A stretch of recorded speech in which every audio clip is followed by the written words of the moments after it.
Hey class, week 7, we are almost done.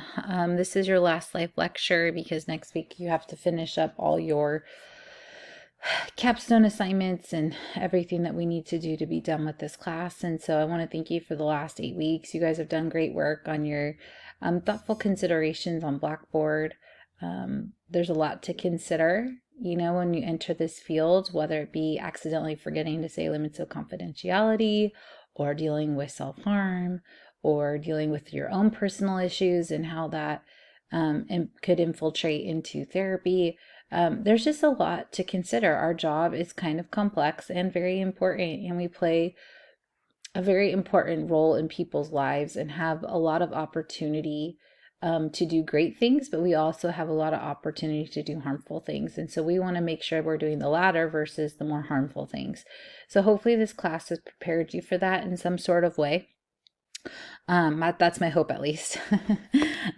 Because you have worked so hard and you will continue to work so hard to become a licensed clinician, and you don't want anything to get in the way of you getting a chance to lose your license or lose somebody else's license if as a trainee or an associate, because that's a huge privilege to work underneath someone, and you don't want to lose that because you make a poor choice based on not being mindful of ethical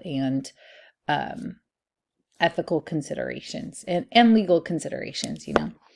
And some of this stuff seems very easy, but I want you to just remember, any of us is capable of being anyone. And maybe for some of you, that's really hard to believe. You're like, no way. But the reality is we don't know until we're in a situation what we're going to do. And so I know it's very easy to be hard on some of these people that we have gotten these vignettes about, but just know any of those things can happen, and we just want to make sure we're on guard and we're ready and we know how to proceed. And so please take, whatever information you need to jot down or to remember for your future from this course. The nice thing now, which you may not think it's nice, but you take the law and ethics exam to become an associate not long after you graduate. So the good thing about that is this is still kind of fresh in your mind. You're not waiting years potentially to take that test. Whereas when I was doing this, like, I didn't take my law and ethics with the rest of my state licensing stuff till 6 years from now. So it was almost like rereading everything. So it's good. This is me fresh. So just keep an eye on these books, know where they are, know how you can get to them, because it's always good to know how to reference back. Remember, great agencies like CAMFT exist, California Marriage and Family Therapists, which can help you with potentially legal issues or questions. That's an organization you can become part of. Also, don't forget the Board of Behavioral Sciences, the bbs.ca.gov is always a good resource, for people, so that you won't hopefully ever get lost. Or, if you have a question or you need a form or anything like that, you can look for those on there. Great resources to always have on hand and have accessible. So I just want to throw those things out there. Again, enjoyed having you in my course. Some of you have had in courses before, so it's great to see your work and to hear from you again. This probably won't be the last time we'll encounter each other, as there's courses over the next couple semesters I'll be teaching. But anyways, I hope you had a good experience in here, and hopefully this got you excited, maybe a little nervous, but mostly got you excited for what's ahead, because this class is usually the stepping stone to get you ready for practicum. And we need to make sure we're prepared for legal and ethical situations as that comes. Again, good thing about being in practicum and an associate is you're going to have a supervisor. And so please learn, please grow, please utilize those supervisors so that they can guide you and lead you in the right ways and help you in any way possible. Okay? I'm really excited about what's ahead for you.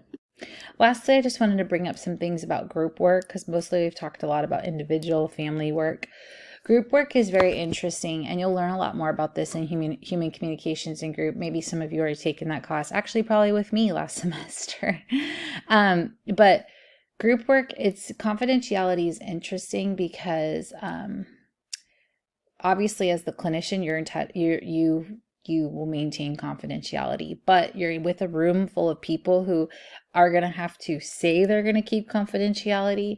but we can't control them when they go home. And so that's why going over consent, rules, group rules, guidelines is so important, because we want people to understand, like, if you want to be able to be vulnerable in this group, you want people to be able to share, then we need to be mindful of, we want to be treated like, we want to treat others the way we would want to be treated.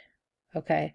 And that's by being mindful of what we say about other people after we leave this group, what we talk about, should we talk about this, like asking those hard questions, because we want to make sure, you never know how you could run into someone or how someone could know someone. And we want this time to be a vulnerable time, a meaningful time, and we don't want that fear to be getting in the way of anything.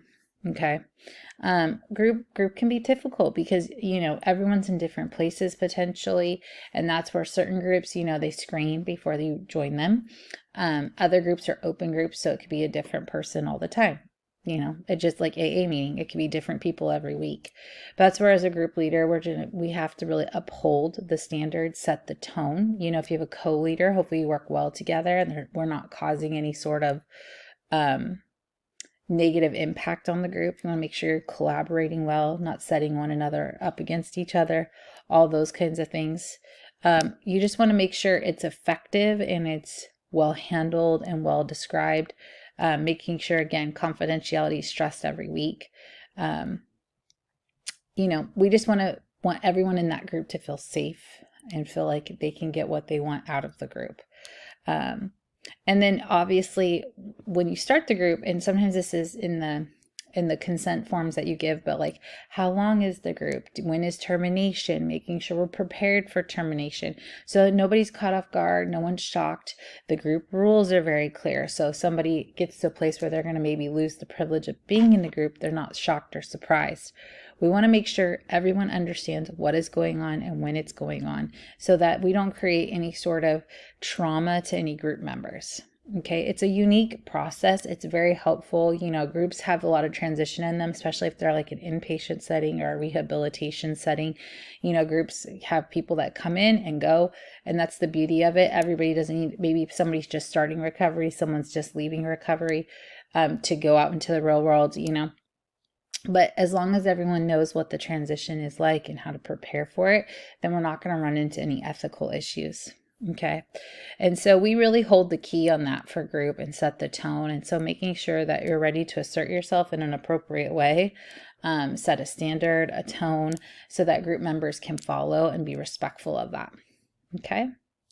But like I said, great to have you guys in class. Enjoyed your readings. I know I still have some more to do with discussion board. We want to be mindful that I'm getting to it right now. So if I'm looking at the syllabus, our final is due